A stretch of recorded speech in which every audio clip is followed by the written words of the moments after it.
वंदे बोधमयं नित्यं गुरुं शङ्कररूपिणं यमाश्रितो हि वक्रोऽपि चन्द्रः सर्वत्र वन्द्यते। भवानी शङ्करौ वन्दे श्रद्धाविश्वासरूपिणौ याभ्यां विना न पश्यन्ति सिद्धः स्वान्तः स्थमीश्वरौ। तुम त्रिभुवन गुरुवेद बखाना, आन जीव पावर का जाना। विश्वनाथ ममनाथ पुरारी, त्रिभुवन महिमा विदित तुम्हारी, विदित तुम्हारी, विदित तुम्हारी।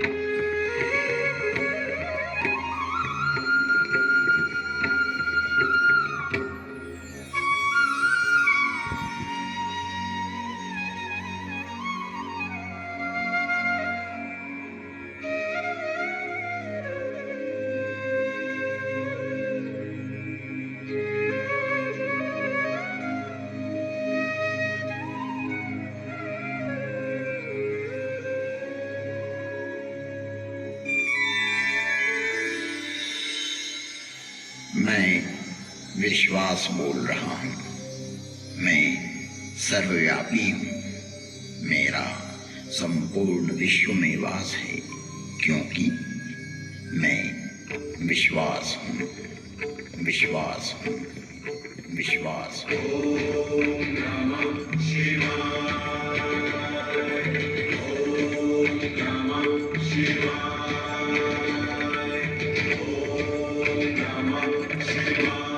इस अंतहीन ब्रह्मांड में प्रचंड प्रलय करता एवं प्रलय नियंत्रक मैं ही हूँ। मेरा विज्ञान रूपी विधाता एवं विष्णु इतना विकसित, विस्तृत और व्यापक है, जो कि जीव मात्र की क्रिया, प्रतिक्रिया, विचार, सुविचार, कर्म, सुकर्म तथा जन्म जन्मांतरों की सारी चेष्टाएं इस प्रकाशपुंज में संरक्षित रखता है और फल सुफल का प्रतिफल यहीं से प्रादुर्भूत होकर परिणाम में परिवर्तित होता रहता है। मेरी इस संरचना में से किसी का कोई भी किया हुआ कर्म मिटाया नहीं जा सकता। जन्म हेतु सब कह पितु माता, कर्म शुभा शुभ देहि विधाता। जन्म का कारण तो माता पिता ही होते हैं, लेकिन शुभ और अशुभ कर्मों का फल तो विधाता रूपी विज्ञान ही देता है। यही है उद्भव, पालन एवं विलय की प्रक्रिया। इस ब्रह्मांड का संचालन मेरा ज्योति स्वरूप लिंग स्वतः ही संचालित करता रहता है। यहाँ एक स्पष्टता आवश्यक है कि पुरुष नपुंसक नारी वा जीव चराचर कोई, सर्व भाव भज कपट तजी, मोहि परम प्रिय सोई। इस चराचर जगत में व्याप्त जीव मात्र, चाहे वो पुल्लिंग हो, स्त्रीलिंग हो, नपुंसकलिंग हो या चराचर जगत में किसी का भी प्रतीक हो, अर्थात किसी भी लिंग का जीव हो, कपट छोड़कर जो भी सर्वभाव से मुझे बचता है वही मुझे परम प्रिय है। यहाँ लिंग का अभिप्राय श्रेणी, वर्ग, वर्ण, विभाग से है, किसी के प्रतीक से है, न कि कोई अंग विशेष। जग जो निपुनि धरहि शरीरा, तिर्यक योनियाँ जलचर, थलचर, नभचर जैसे पशु, पक्षी, कीट, भृंग, मीन आदि आदि योनियों में प्राणी देह धारण करता है। जैसा कि हमारे यहाँ 84 लाख योनियों का वर्णन मिलता है। स्पष्ट है कि योनि अर्थात जीव का एक प्रकार। जगत में शिवलिंग एवं योनि को अंग विशेष के रूप में प्रचारित करना सनातन धर्म को प्रदूषित करने की कुचेष्टा है। शिवलिंग एक ज्योति का स्वरूप है। आज भी शिव के 12 स्थान ऐसे हैं जिन्हें ज्योतिर्लिंग ही कहा जाता है। जो प्रतीक यहाँ प्रदर्शित किया जा रहा है यह है शिवलिंग। और अंतरिक्ष में चारों तरफ घूमती हुई वो सारी योनियाँ हैं।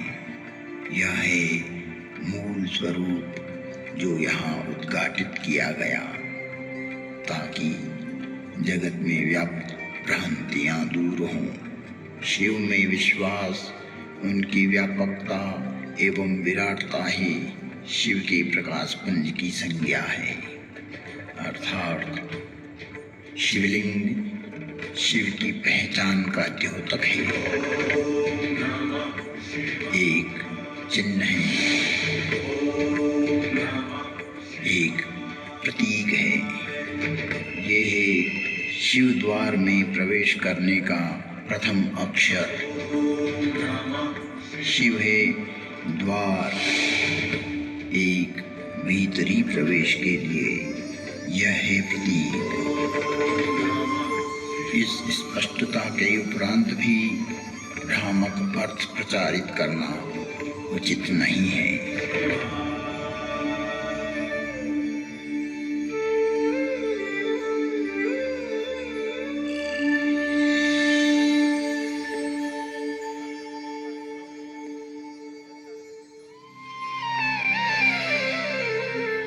तो आइए एक विचार, एक और दर्शन का हम अनुभव करते हैं।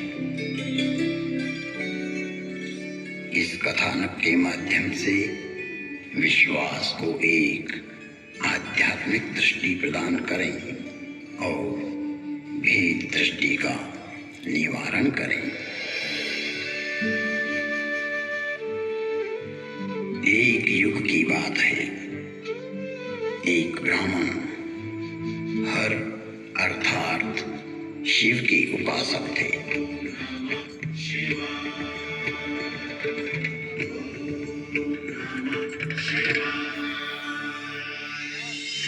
शिव को आत्मसात करना ही उनके जीवन का लक्ष्य था। मैंने अर्थात काकभूषणी जब मनुष्य देह में था तब उनके साथ छल किया। मैं कपट भाव से उनकी सेवा करने लगा। मेरी बाहरी एवं दाम्भिक विनम्रता को देखकर विप्र ने मुझे पुत्र की तरह पढ़ाया और सनातन धर्म समझाया तथा परम गूढ़ एवं रहस्यमय शंभु मंत्र से मुझे दीक्षित किया।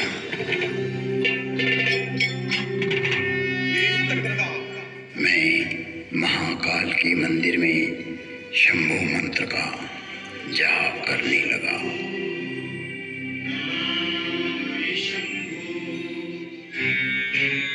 जिसकी बुद्धि में दुष्टता हो, मन में मलिनता भरी हो, विचार संकुचित हो, तो वो सभी को भेद दृष्टि से देखने लगता है। मैं शाश्वत धर्म पर चलने वालों का अपमान करने लगा। मेरा ही मार्ग सत्य है और दूसरों का असत्य। मुझ में यह जड़ता पैदा होने लगी।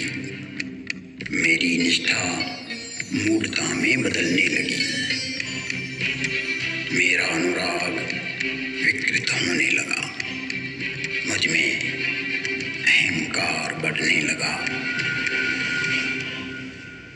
मैं सनातन धर्म भूल गया कि जन्म से कोई श्रेष्ठ या निम्न नहीं होता। जन्म ना जायते शूद्रः संस्कारात् द्विजोच्यते। जन्म से तो सभी शूद्र ही होते हैं। अपने कर्म एवं संस्कार से ही व्यक्ति द्विज बनता है। मेरे इस निम्न आचरण से मेरे गुरु बहुत दुखी होते थे।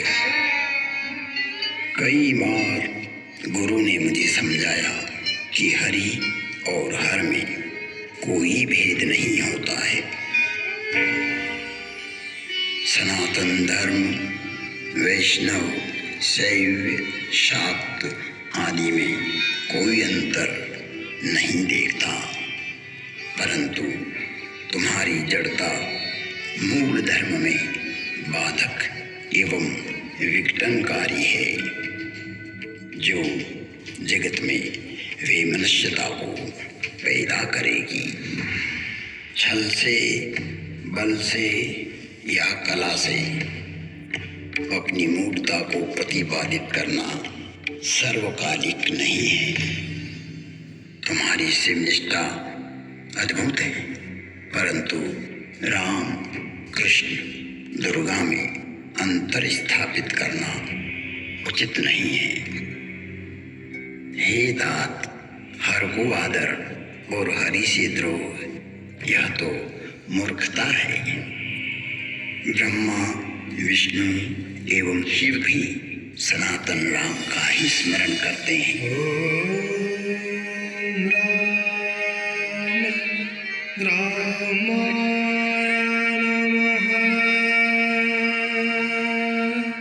सभी राम के ही चरणानुरागी हैं।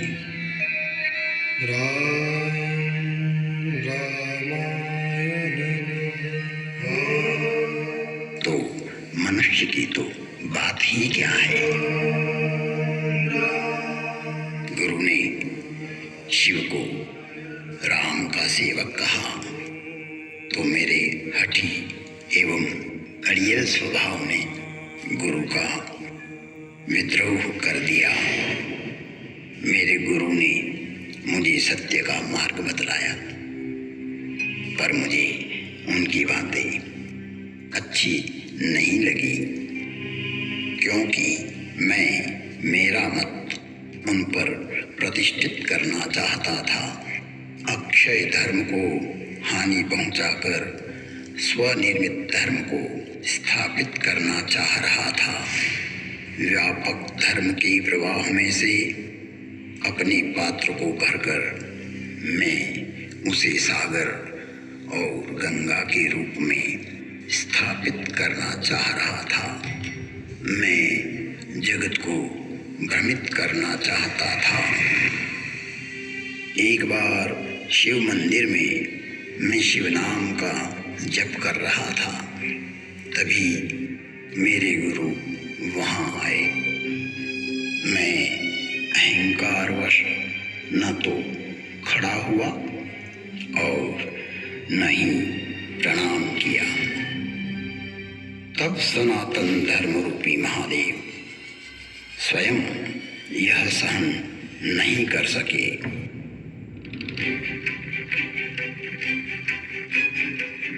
और नीलकंठ के कंठ में से हलाहल जहर उगलती हुई श्रापित वाणी की गर्जना हुई। मुझे इस नभवाणी की भयानकता का आभास हुआ तो मैं कांपने लगा।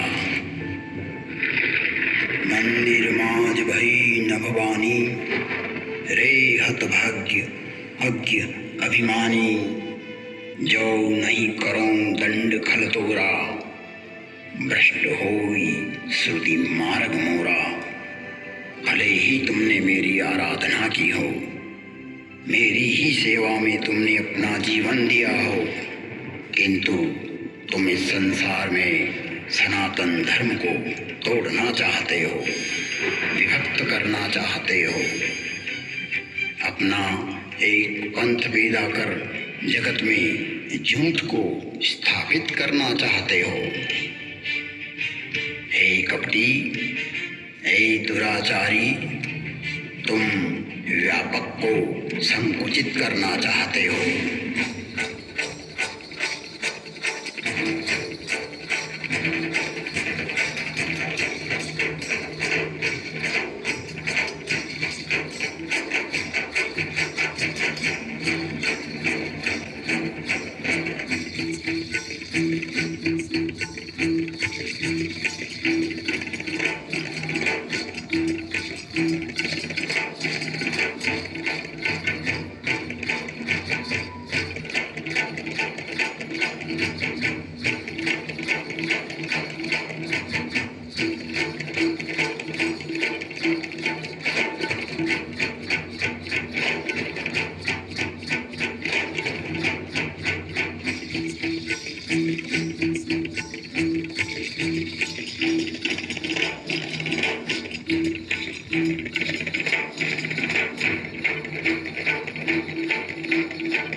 जा, तू अजगर बन जा, तू निष्क्रिय हो जा।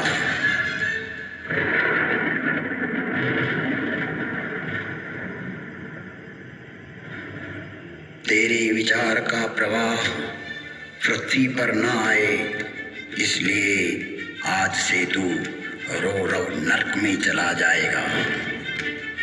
जब तक पृथ्वी है, पृथ्वी पर्यंत तो अजगर की योनि में पड़ा रहेगा। तो निष्क्रिय हो जाएगा और अधम से अधम गति को प्राप्त करेगा। इस भयदायक एवं क्रूर श्राप को सुनकर मेरे गुरु आर्त भाव से पुकार करने लगे। हे विश्वव्यापक, हे त्रिभुवन गुरु, आप इस पर क्रोध ना करो। आप तो करुणावतार हो। आप शांत होइए प्रभु। आप तो स्वयं सनातन धर्म हो, व्यापकता को जानने वाले हो। मेरे गुरु शिव से विनय करने लगे। जानामि योगं जपन्नैव पूजा, नतोऽहं सदा सर्वदा सम्भुतोऽस्म्यं जराजन्म दुःखोऽगतातप्यमानं प्रभो पाहि आपन् नमामि शम्भो। प्रार्थना पूर्ण होते ही पुनः नीलकंठ की नभवाणी हुई, जो क्षमाशील और परोपकारी होते हैं। ऐसे सनातन मार्गी मुझे राम की तरह प्रिय होते हैं।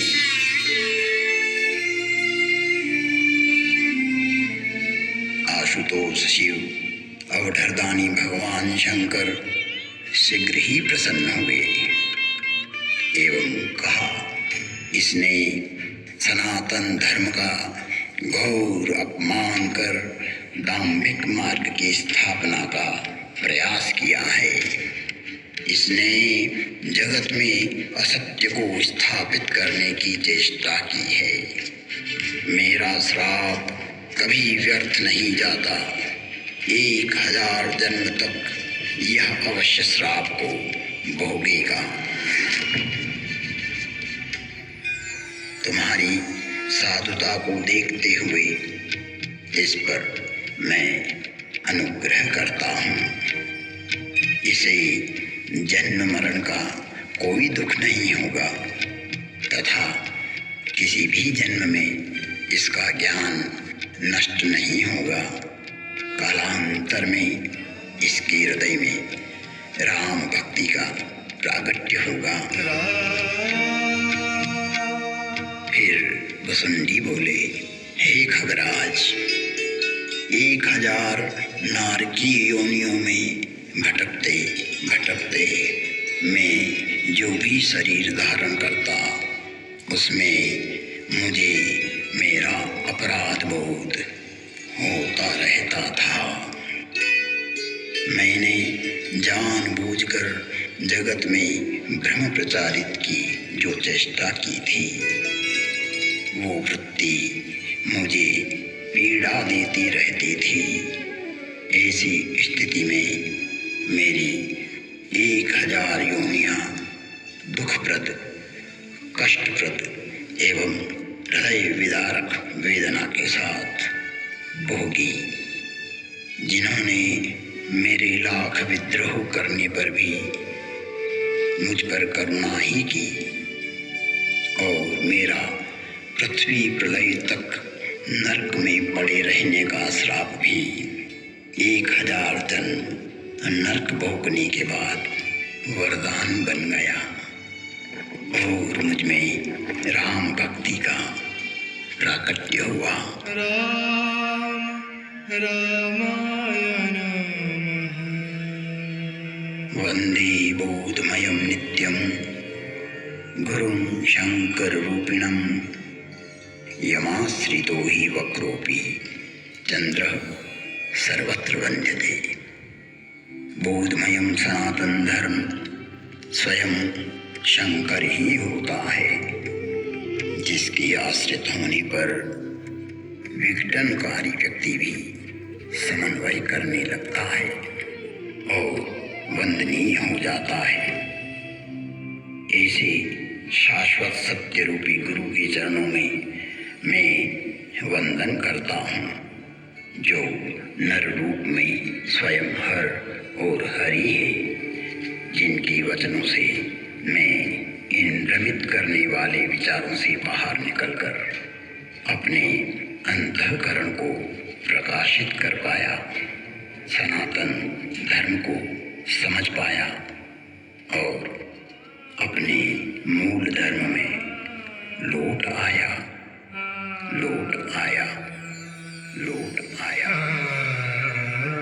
तुम त्रिभुवन गुरु वेद बखाना, आन जीव पावर का जाना। विश्वनाथ ममनाथ पुरारी, त्रिभुवन महिमा विदित तुम्हारी, विदित तुम्हारी, विदित तुम्हारी।